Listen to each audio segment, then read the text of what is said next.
Alright, we're going to be installing the Eagle Eye headlights today. Not doing the fuel pump, so we'll do that in a later video. But yeah, let's go ahead and get started. We got all these from Eagle Eyes. It's a whole headlight kit, fog lights and everything.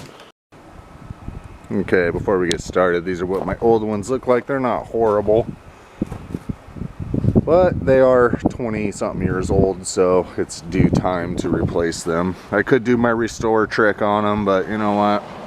I don't feel like investing that much time. This fog light's missing the lens, and I'm completely missing that one, so we're gonna go ahead and switch them all out, and we'll have brand new lights and it'll look amazing. So I'll show you guys how to do that here in just a sec.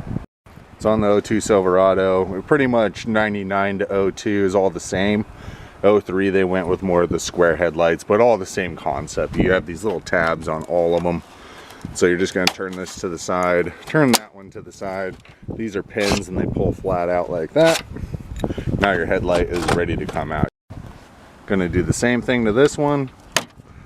One of my headlight housings is damaged, which is really the reason I'm replacing them versus just restoring them.